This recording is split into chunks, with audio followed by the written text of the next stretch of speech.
The title of this podcast is The US-Iran Conflict.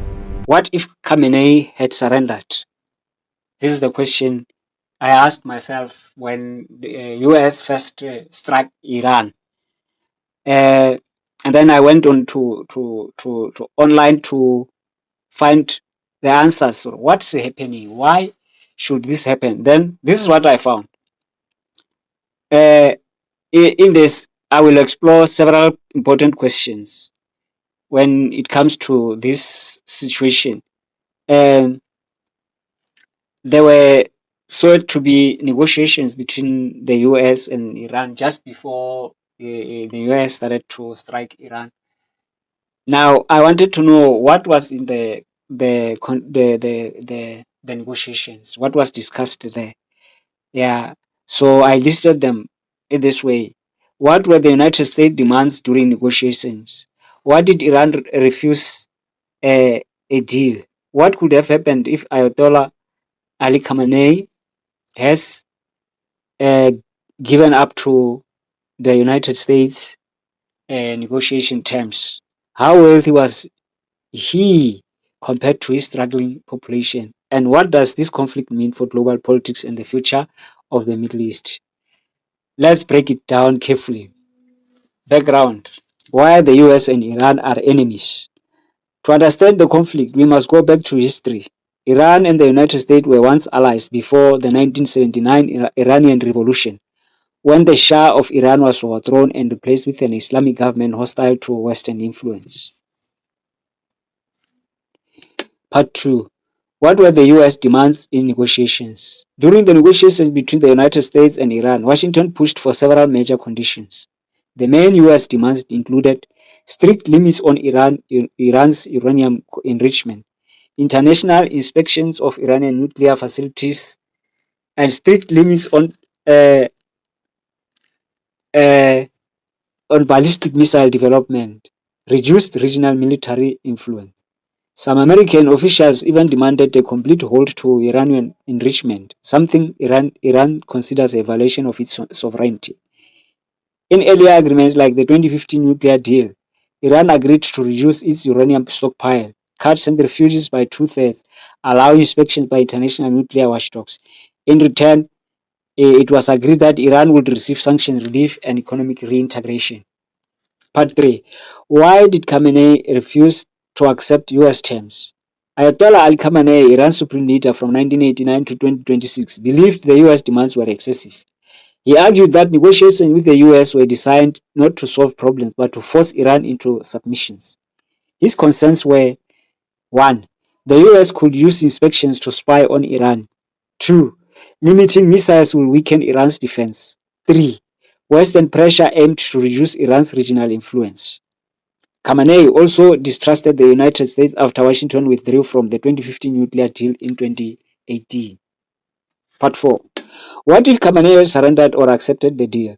This is one of the most fascinating geopolitical questions. If Iran had accepted the US conditions, several outcomes might have followed. Possible outcome: 1. Economic recovery. Iran has suffered heavy economic sanctions for years.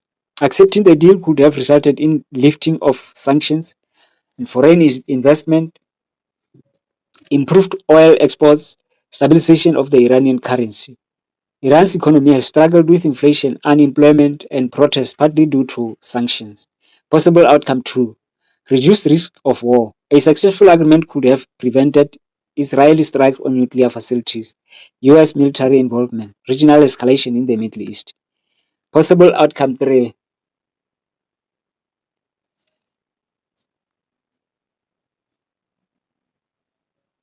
However, surrendering to US demands could have been politically dangerous for Khamenei.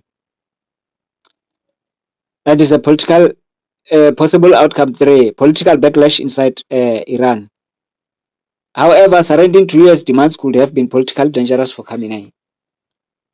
Hardline factions within Iran view compromise with the US as national humiliation. A deal might have weakened the regime internally. Part 5. How wealthy was Khamenei? Another controversial issue surrounding the Iranian leadership is wealth. Investigations revealed that Khamenei controlled a vast financial empire through organizations such as Sadat, which manages property and corporate assets across Iran. Estimates suggest 1. About 95 US billion in assets connected to his network. Number 2. Some estimates claim up to 200 billion in wealth tied to foundation and state-controlled businesses. These organizations have holdings in oil, telecommunications, finance, and real estate. Part 6. Meanwhile, the situation of ordinary Iranians.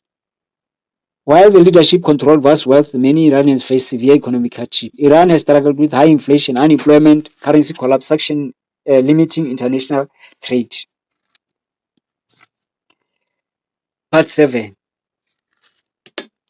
Or before we go to part 7, in part 6, these pressures, unemployment and inflation and other things that we have quoted above, caused pressure on the citizens and social unrest during Khamenei's rule. Many young Iranians have expressed frustration with political repression, economic isolation, and lack of opportunities. Part 7.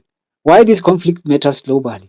The US-Iran conflict is not just a regional dispute. It affects the entire world. The stakes include nuclear weapons proliferation, global oil markets, Middle East stability, relations between major powers like Russia, China, and the United States. Any escalation could disrupt global energy supply and trigger wider geopolitical tensions. It's true that I saw a video on YouTube where Trump was recorded as asking his allies to help him to keep the oil route from maybe being bombarded by Iran. So, or the ships of foreign nations that go there and do business by transporting oil to and fro to different destinations. So, disruption of global energy supply is one of the concern of the war. In conclusion, so the big question remains, was refusing the deal a strategic act of resistance or a missed opportunity that could have saved Iran from years of sanction and conflict? And let me add, maybe the lives that have since been lost on both sides. History will likely debate this for decades. What you know is this: the conflict between the United States is not only about nuclear weapons, it is about power, sovereignty, ideology, and the future of the Middle East. Thank you for listening. If you enjoy deep geological analysis like this, follow this podcast and share it with someone interested in international politics. Until next time.